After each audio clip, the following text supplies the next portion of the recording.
It's hour 2 of Wildcat Insider. Mitch Fortin, the voice of the Cats. Wyatt Thompson, AJ Shaw is running our board today. He'll also take your phone calls if you feel like calling in.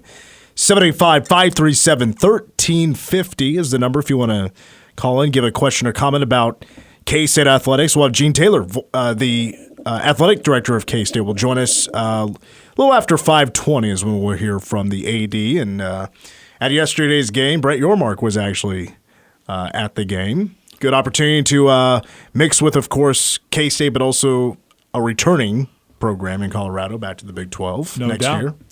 I was looking at some of those things today, too, with looking at Colorado's numbers and Arizona State's numbers. Utah, of course, is still alive. They knocked out Iowa in the NIT after K-State lost at Iowa last week. So, yeah, it's going to be interesting with them coming in and Oklahoma and Texas heading on to the SEC. Yeah, the old SEC.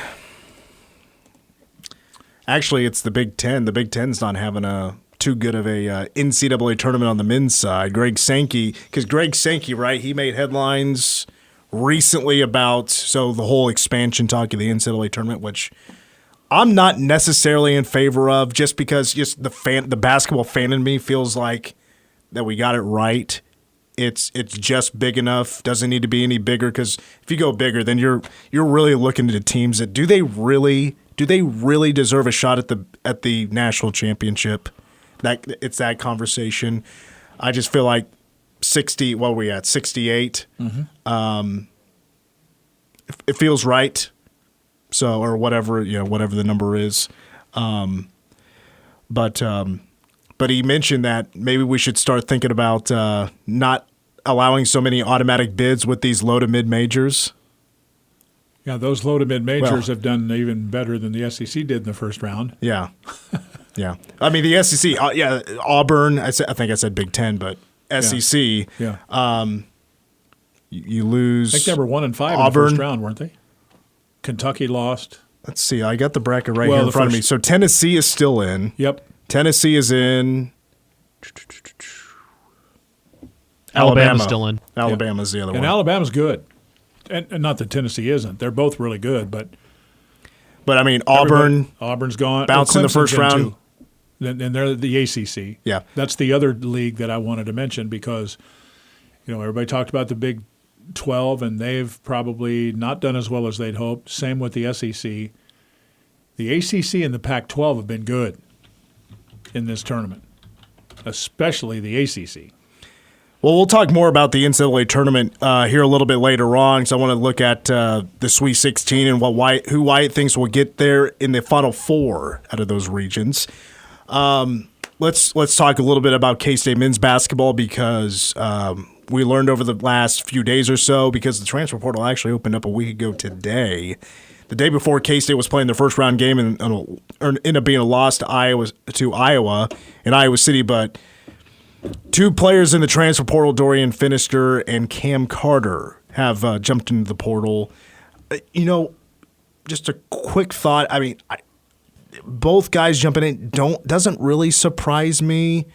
Were you surprised by Cam jumping into the portal? I was a little bit, to be honest. Not as much with Dorian. I think Dorian's a really nice young guy, and I think he probably just wants to go somewhere where he has a little more of an opportunity to get more minutes and have a bigger role.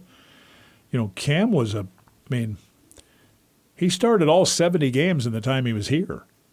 Wow. And I don't know if everybody would recognize that, but I was a little bit surprised, and in part because I think his role was so much different, and for him had to be better this year. I mean,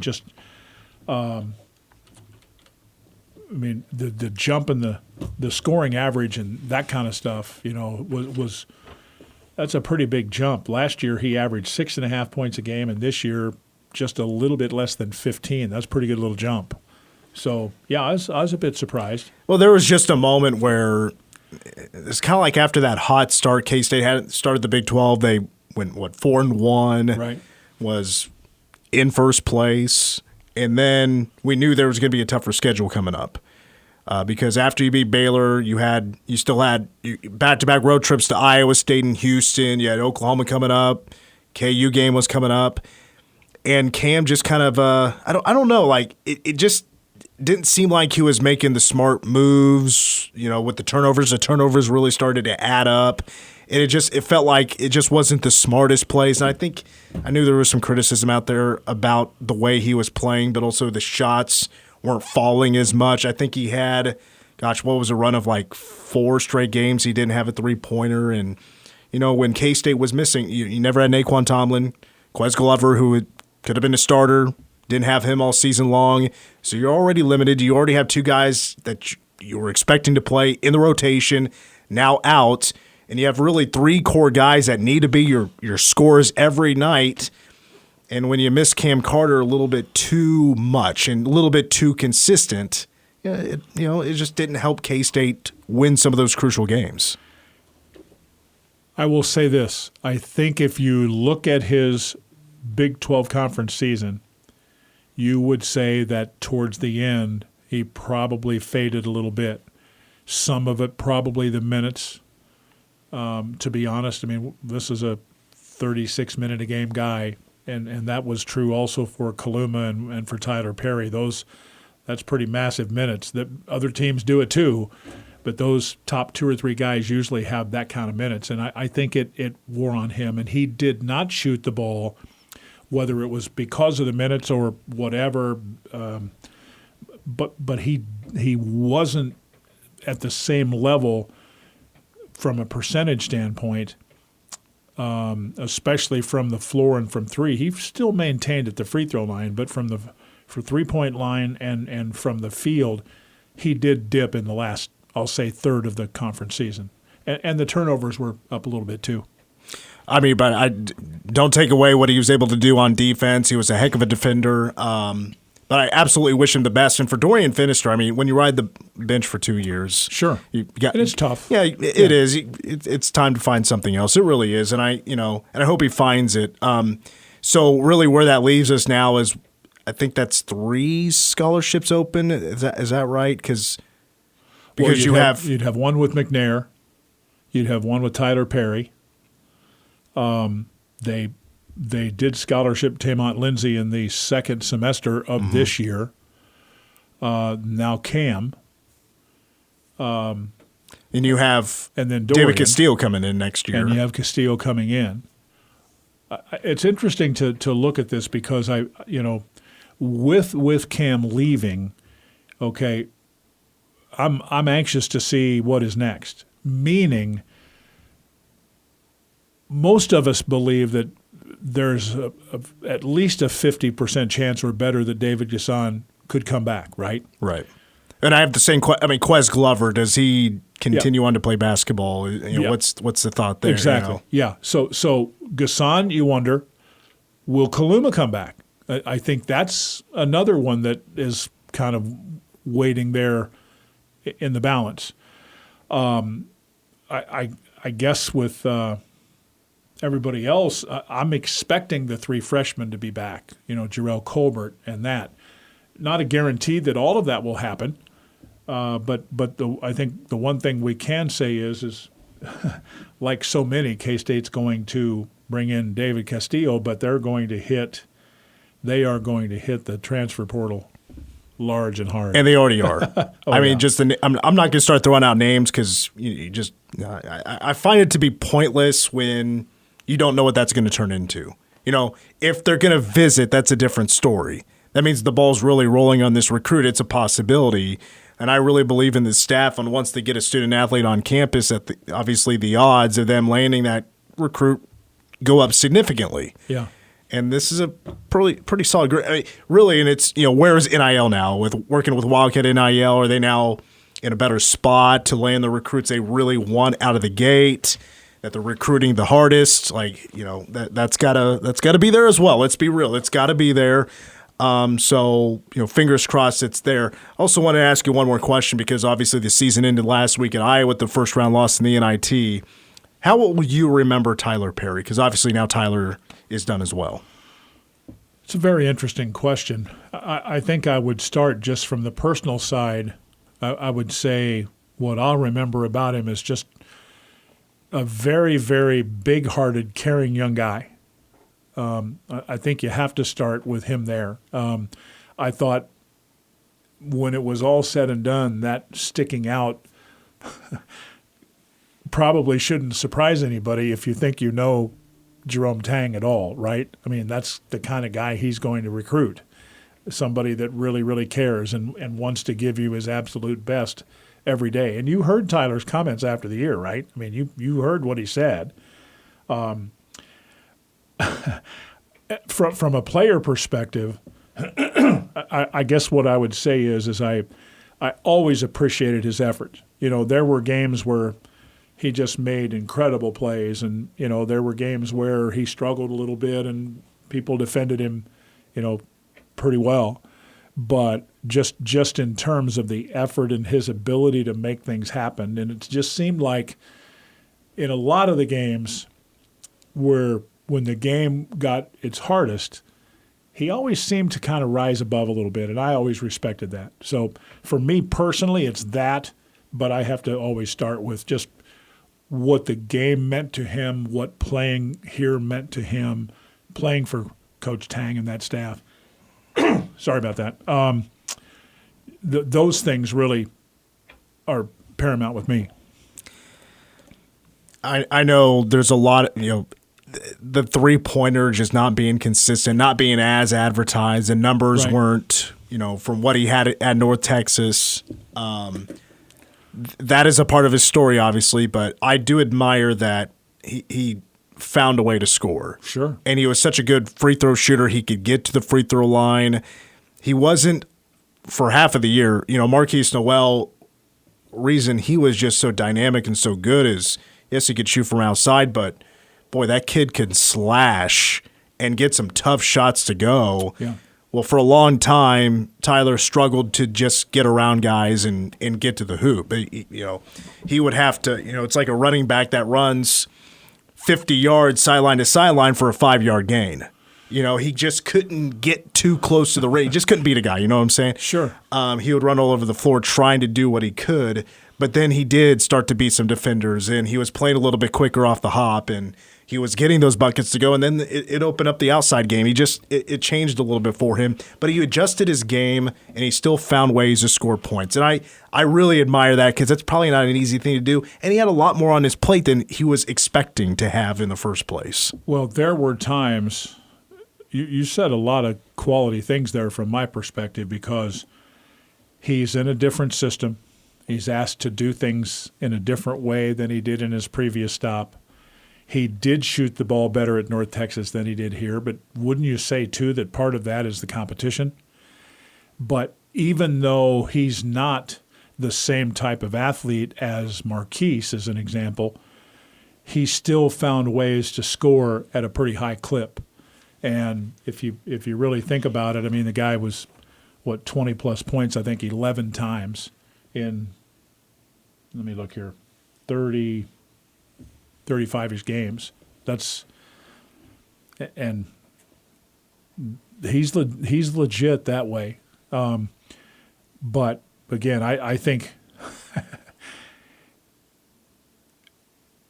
I've come in the past year to respect Marquise even more for what he did a year ago after watching this season, because it's like, it's all due respect to everybody, it's like comparing. We talked earlier in this show about how good DJ Giddens is, but you don't compare him to Deuce Vaughn. They're just different. Yeah. And that's the same thing what we're talking about here with Marquise and Tyler.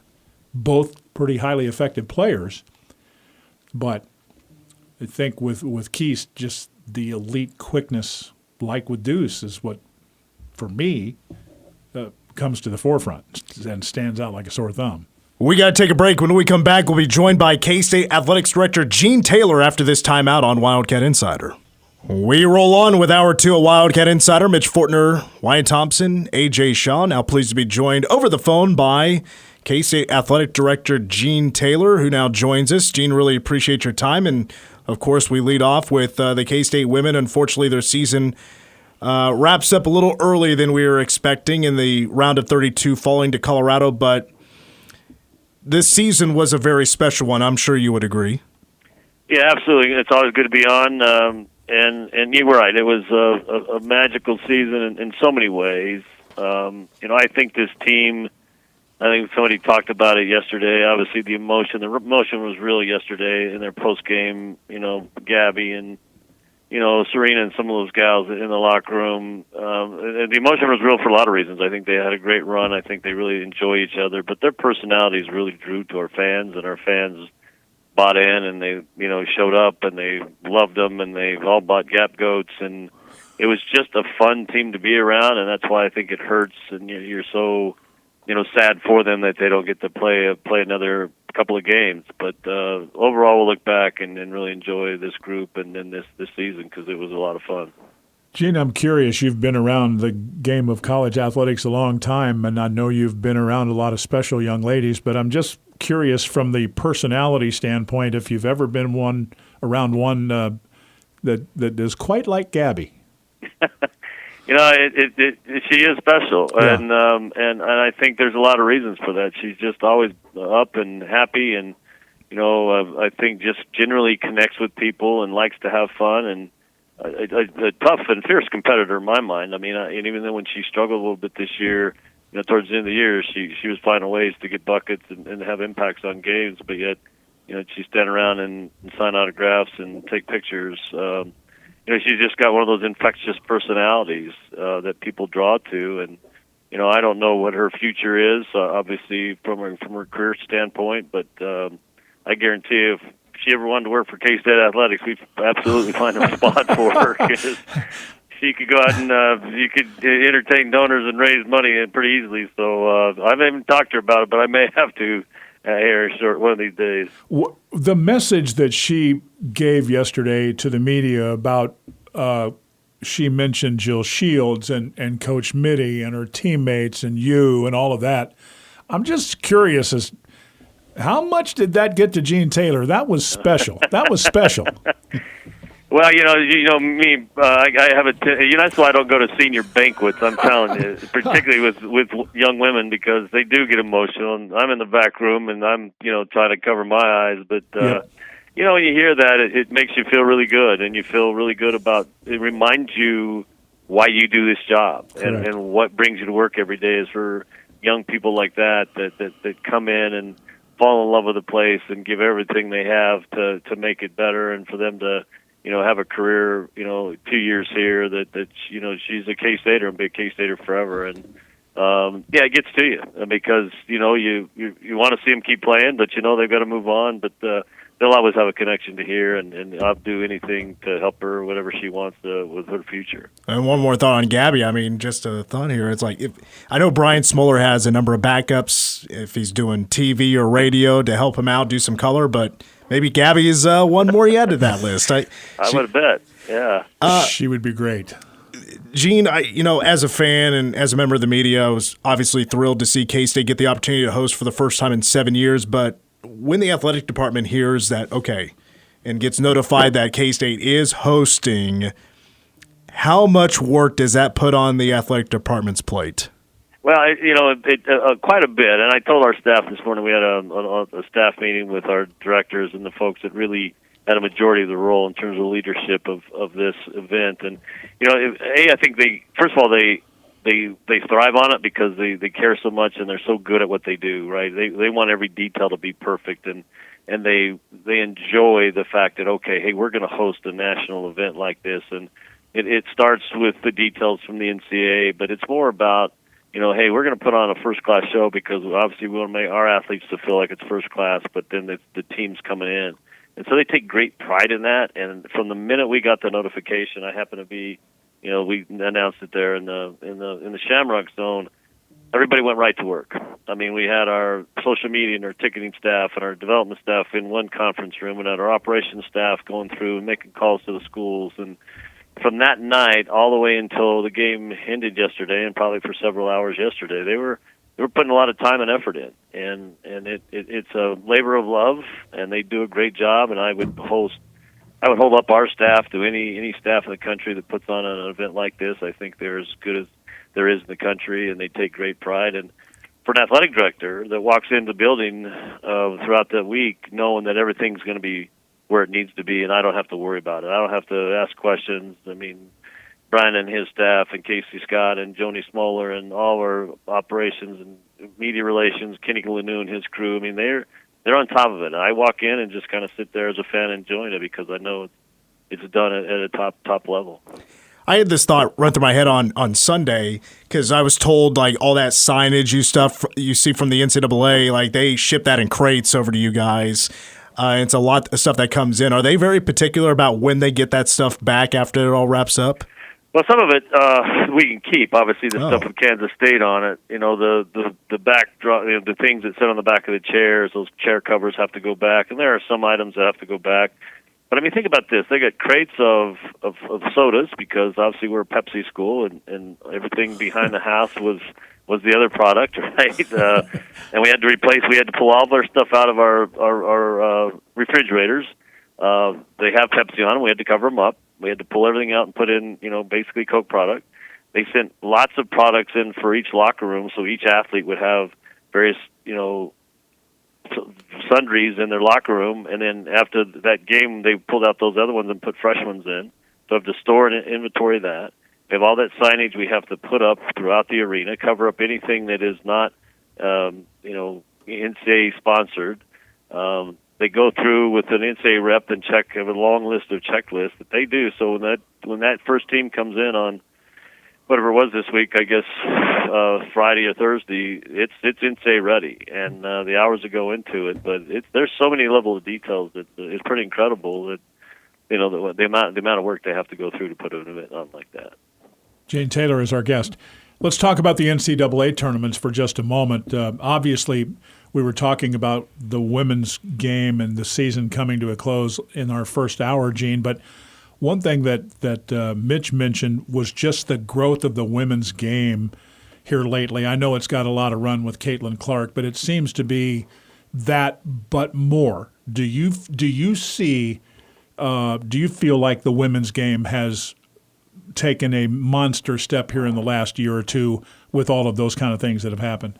Yeah, I think so. I mean, obviously the NCAA has realized that, hey, there's a really good market out there for people that follow women's athletics. I mean, it kind of started with softball, in my opinion. Yeah. Softball was so popular and got so popular quickly, and then it did maybe take an athlete like a Caitlin Clark and a Final Four run like they had last year. But I remember last year I was at the men's Final Four, and we were at an event for actually Learfield puts it on. It's a massive event, right? And there was a big room where the semifinal games were going on, and everybody, literally it's a party, everybody's walking around and having cocktails. Everybody stopped, and they were in that room, packed that room, cheering for one of those two teams. And I'd never seen that before, ever. And then obviously the championship game was and so, just look at our team this year. I think obviously they were winning, but they were a fun team to watch. They were competitive.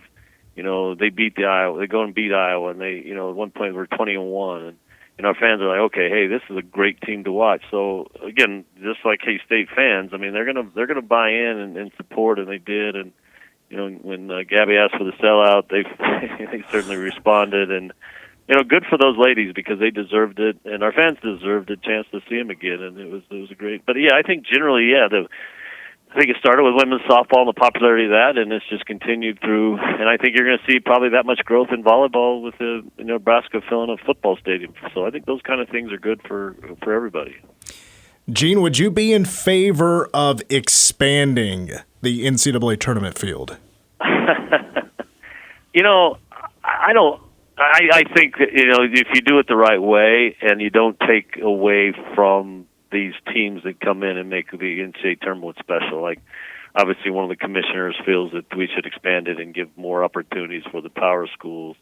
I think if you're going to expand it, you're going to expand it equally like you do now, and maybe I think your top 35 conference champions, and then at large, and if a conference, everybody's saying the Big East should add more teams this year. Well, that gives Big East more teams, and but I think you can also water it down pretty quickly, and I think you have to be careful with that.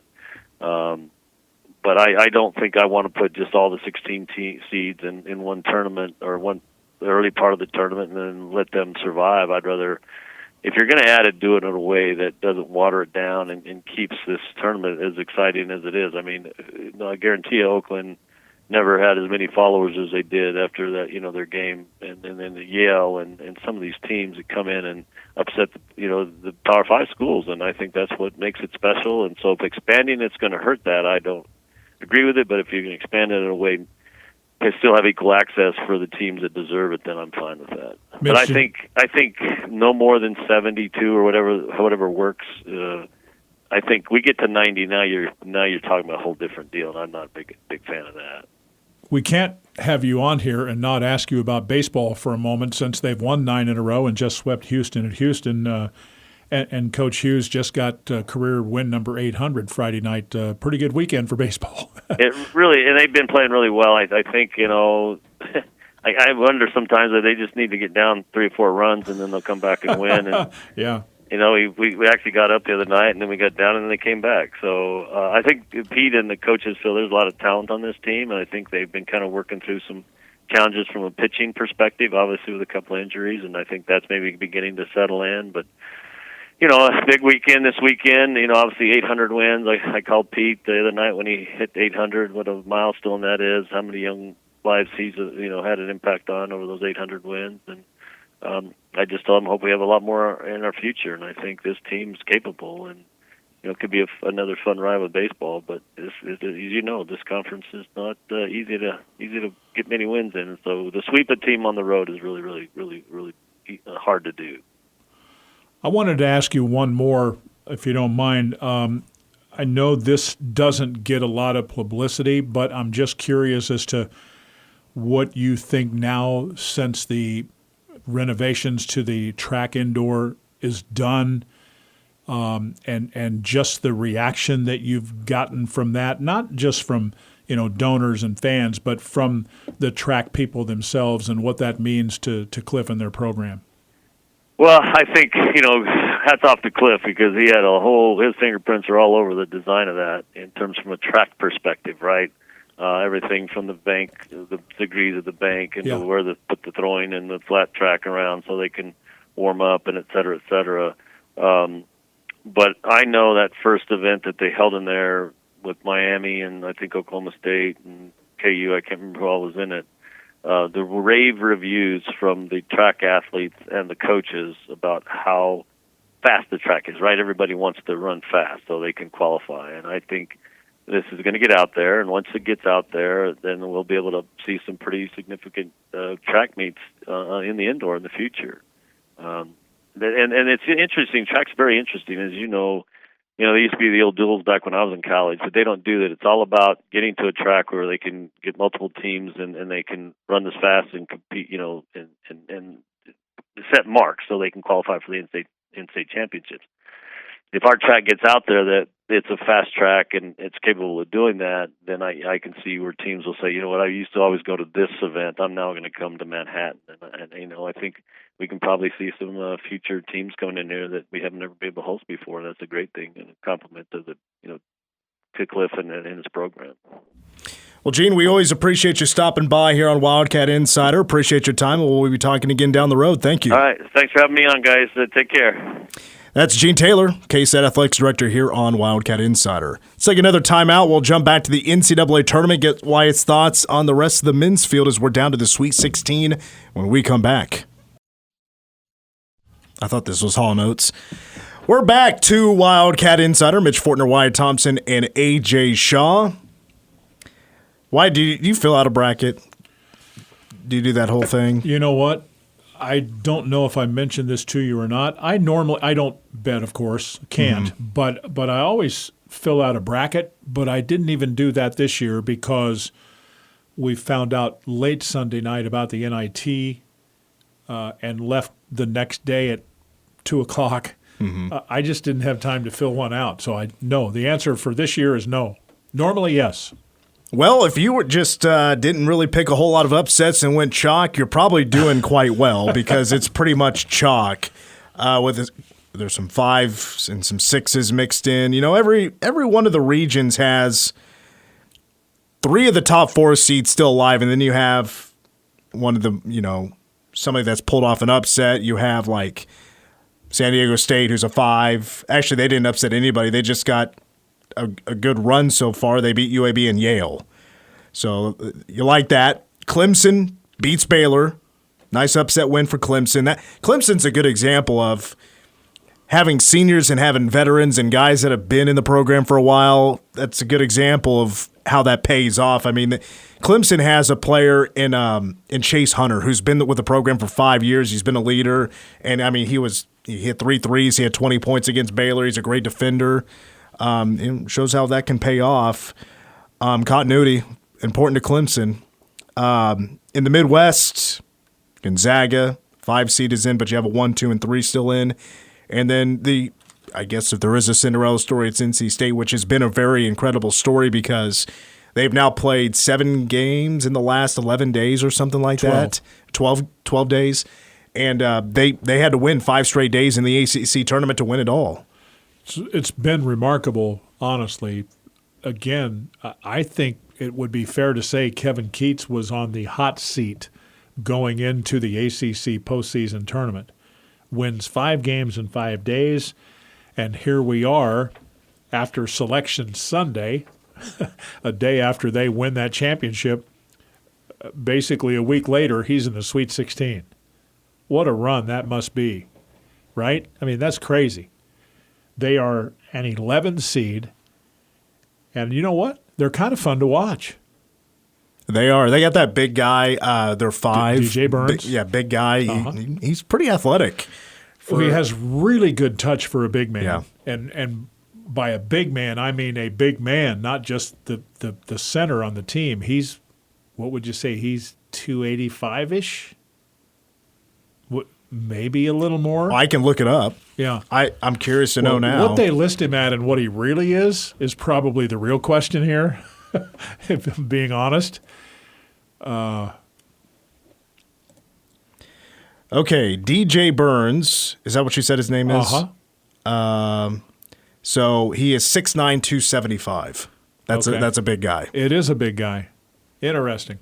But he does have really, really good skill around the basket, but he also can step out to, 12 to 15 feet, and they're just good enough around him to make him pretty dangerous, right?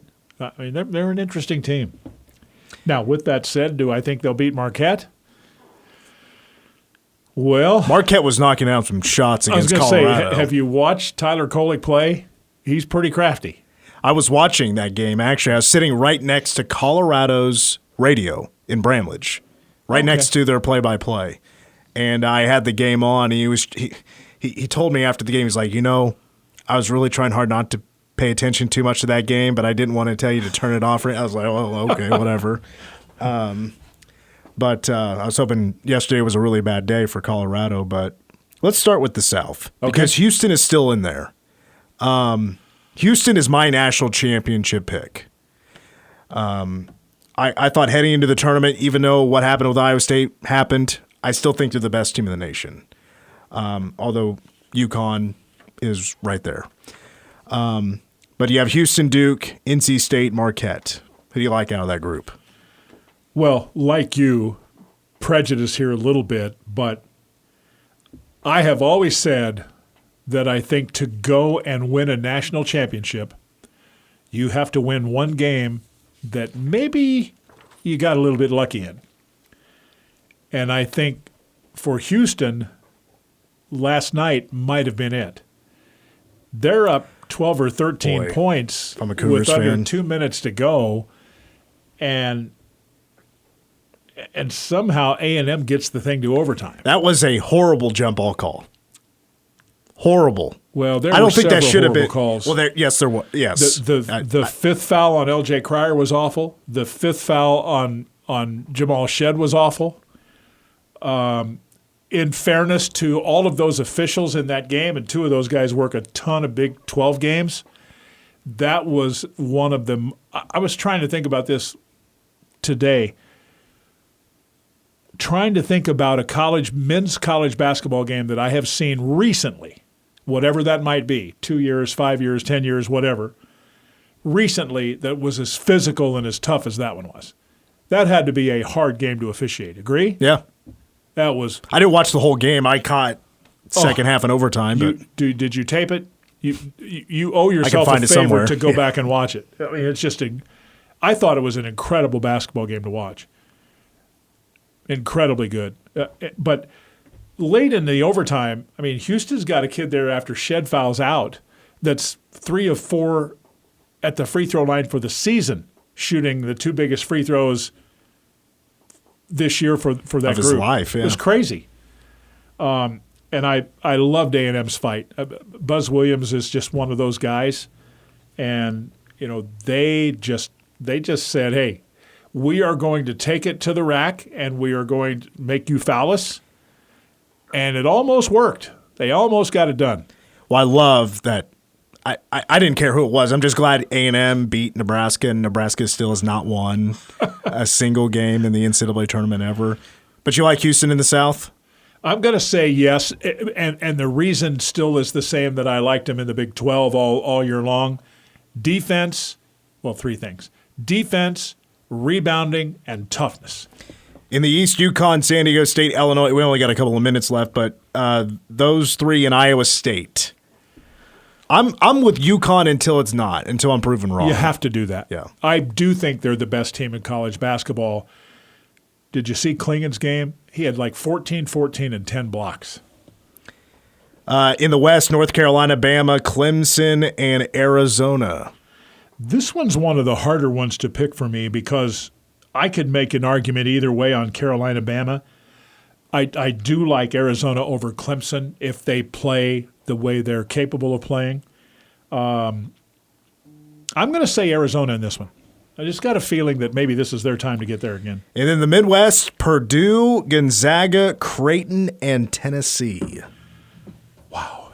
Remember what I just said about the West? This may be even harder to this is pick tough. because do you get the Purdue team that makes, perimeter shots, which makes Zach Edey even tougher? I really like Creighton a lot. I do too. Honestly, I'm going to probably go Creighton. If their point guard shoots the ball as well as he did against Oregon, they can get to the Final Four because we know Kalkbrenner can play, and Shireman's really good too. So they're good, man, and they're well coached. Wyatt, another Wildcat Insider is in the books. Yes, sir. Appreciate it. Thank you, we sir. have a handful left before we get into the summer shows, and we're going to continue on with Wildcat Insider until the end of spring football. So late April is the final episode. Meanwhile, we'll be back again on Monday for another edition of Wildcat Insider. The game tomorrow from 4 to 5:30. I want to thank AJ for his work on the board. Wyatt Thompson to my 1 o'clock. Mitch Fortner signing off. The game tomorrow. Go Cats.